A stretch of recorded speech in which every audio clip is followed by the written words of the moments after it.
Okay, I don't know what that was. That was weird. I don't know how much was recorded. Today is March 4th. And the Lord spake unto Moses face to face, as a man speaketh unto his friend. And he said, Thou canst not see my face, for there shall no man see me and live. Exodus 33:11 and 20. One of the grand and glorious principles restored to the earth through the prophet Joseph Smith is that our God is knowable and approachable, and that eventually the faithful can see his face and know that he is. In these two verses, we see what appears to be a contradiction. Moses sees God face to face, and yet we are told that no man can see God. Such contradictions bespeak the doctrinal errors that entered into the faith and teachings of many who sought to do right but labored without the light of gospel fullness. Either Moses saw God face to face or he did not. Joseph Smith's translation of the Bible assists us in our understanding no sinful man can see the face of God and live. God wants his children to learn of him, to come unto him, and one day to stand with confidence in his presence. All right, so today is Genesis 31, verses 28 through 55, and yesterday Jacob fled Laban, and Laban caught up to him, and now they're kind of having a conversation. Why did you leave? Why did you leave like you did? And Laban's kind of chiding him. Why'd you leave? These are my daughters. These are my grandsons. I could have given you a party. Why did you run off like a thief in the night? And Jacob is like, I was scared.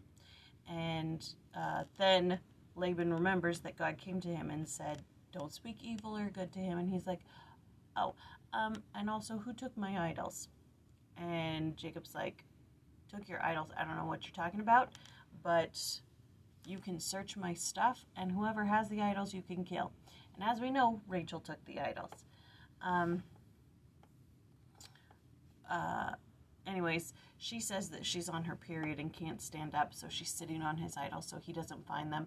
And after Laban is done searching all the tents and doesn't find anything, Jacob's really mad. He feels betrayed. He's like, have I not worked for you for like 1,000,000 years? I haven't stolen one thing from you. What are you doing? This is an affront to my pride, to my, he's offended. Anyways, they make a pillar, they make a covenant. Jacob says, I'm not going to cross this pillar, you're not going to cross this pillar, we're done. And that's basically the gist of it. That's the gist of this chapter. But an interesting point here, in which we find another element of Jacob and Leah's relationship, is he says to Laban, have I not served 14 years for your daughters? Not, I served 14 years for Rachel, and you gave me Leah. He says, I served 14 years for your daughters. So he no longer feels that he was swindled in marrying Leah. In this, it sounds like he wants her. He wants her to be a part of his family. He's accepted her fully, and he feels as though he has worked 7 years for her. Not that he, worked 14 years for Rachel and Leah was thrown in there. He feels, I worked 14 years for your daughters. He wants them both, which I like. I appreciate when it comes to that sort of little details in the scriptures. The more that I read the story and I listen to the Unshaken podcast, and I read Our Sisters in the Bible, Leah is a not that I can relate to her, but she's a person and she has feelings to me now, and she's not just some mythical character in the Bible who's character A, character B, character C type thing. She is a person in this story. She is an ancestor, and that's the sitch.